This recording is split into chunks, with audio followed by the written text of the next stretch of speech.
Becky Palmer, B104.7 in Syracuse. Tell me, the CMA's, the buzz is on. You guys are working with Lionel Richie. What are we singing tomorrow night? What's going on? Can you give us the inside scoop so we can tell everyone? All of them. Okay. Just doing a medley of Lionel Richie hits. No, we actually he did a song. He did his project and did a song with a lot of country artists. We actually had a song on his project, and we did Dancing on the Ceiling. So that's what we'll be doing on the show with Lionel. So it'll be fun. Yeah, it's pretty cool. Yeah, it's just hard to not look at him and just go, hello. Just want to go through all of them. Yes. Good morning, gentlemen. Hi, brother. Question for you. Christmas is coming up. It's that one little child in Bethlehem and how it can completely change the world. Joe Down, I'll start with you. How did the birth of a child change your life? Well, I wasn't around 2,000 years ago. I don't know about that. I'm talking you're talking about... Yeah, you're I'm sorry. No, a baby does change everything. That's the old saying, and I know for me and Jay, he's a father now, a little more fresh of a father than I am, but I have two babies now, and it's a wonderful world. It's definitely an eye-opener, and Christmas is going to be so special this year. I remember quite a few years ago, before I had children, I was talking with this old man. He said, son, I'm telling you right now, you haven't seen your best Christmas yet. You just wait and see. And I know this year I can already feel those feelings, having two children. My daughter Rocky's 1 and Jagger's 3.5.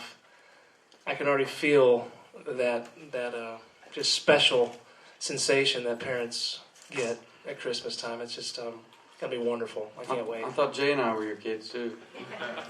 I have 4 kids, That's actually, right. to be corrected. Tell the truth. Hey guys, I'm Alex Dennis with Nashville Music Minute. Kind of to follow up with that, what was the best advice you gave Jay now that you are a father? What was the best advice that you received from these guys? Nothing. Everything they did, I totally did the opposite. We are perfect parents, and we kept all of our secrets to ourselves. I think the biggest thing that I remember Gary in particular telling me is just to enjoy every moment because it goes by in the blink of an eye, and it certainly does. It's been 11 months already, and I can't believe the change is already in her and in me. Hi guys, Casey Freelove with RamCountryMusic.com. Where did you guys get the inspiration for your new clothing line? I think there's been some confusion with that article because that was actually an interview that was done a few years ago when we were with JCPenney still. And we had started talks with the Ralph Lauren people in JCPenney about doing our own clothing line. And that was a conversation in passing, and I can't even remember who it was in particular with.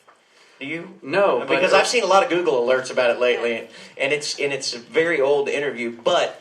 We have talked recently about our stylist, John Murphy, coming up with some designs and ideas and kind of pitching those to other clothing designers to see if there's something out there that may stick. But it's something we'd eventually like to do, but haven't really aggressively pursued it. So if there's any designers out there that are interested in Rascal's clothing line, call Casey. I'm going to start with an underwear line first. I'll help you. We'll go from there.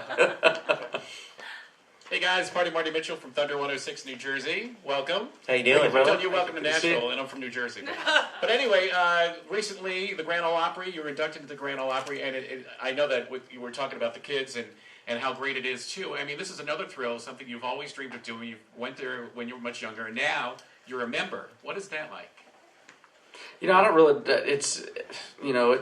We've so far exceeded any dreams that we've had. We've been just blessed beyond measure, and that's just one of those things that you kind of go, we're opera members, man. It's crazy, because it was such a big thing on our bucket list. I mean, from day one, just how much we love, it's the pinnacle of country music. The Grand Ole Opry is where it all started, and as a kid, growing up watching it, listening to it, that's what we wanted to do, was first perform on there, and we did that. We thought, man, that was it. And, it's all the people that got us into music, are no longer with us. They've passed. That was a sad thing. Wish they could have got to see us actually become members that day. But it's just something that we'll never forget and something that'll live on forever. Our kids are, they after the Hannah Montana and the Cars and the Justin Bieber thing, we thought we couldn't top it. But even our kids think, man, that's a member. wear the Opry. It's cool. But how did they actually surprise you? There was a little trick behind it with your family members. They actually had Vince Gill come out during our set, and Another one of our babies, Vince Yeah. Gill, big baby. he came out and sort of surprised us. We thought that he was going to come out and mess around with us a little bit, but he actually surprised us with offering us, to be the newest member of the Grand Ole Opry, which I think we were all kind of really caught off guard. And then, of course, you got to sing right after that. So Well, he set it up really well, though. He said that we owed him money from a golf bet from a couple weeks back, and it was true. We'd played some golf with him, and he asked for $500 or somebody's going to get their ass whooped. Now, that's how he set it up, and then we had no idea he was there to ask us to be members, so it was really pretty awesome. It's Captain Jack from Renegade Radio Nashville.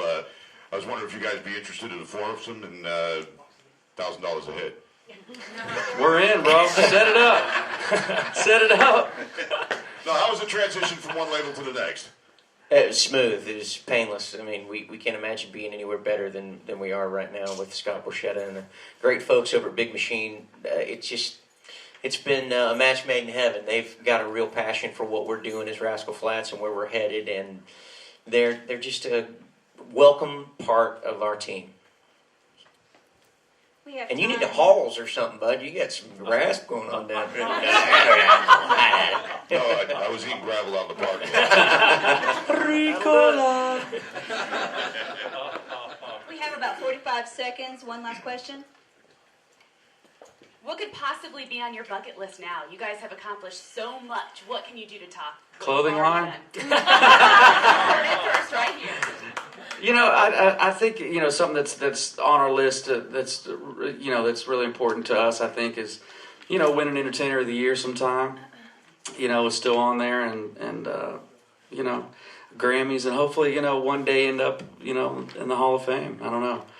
There's a lot of stuff. We still feel like we haven't cut the perfect song yet, and so That's because you never cut any of mine. Well, yeah. So we may never cut the most perfect song, but Hopefully not. Well, I'm proud to be imperfect. I got a bunch of perfect songs. So there's a lot still left to do. A lot. All right. Do you guys want to have any closing comments? And then we'll start with photographs. I'd like to say thank you to the Academy.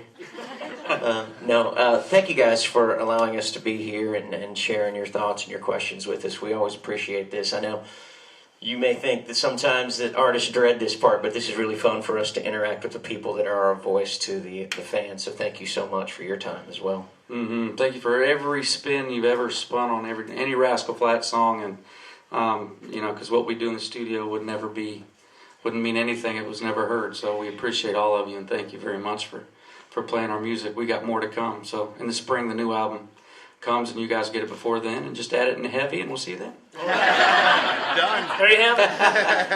Let's give them a round of applause. Thank you.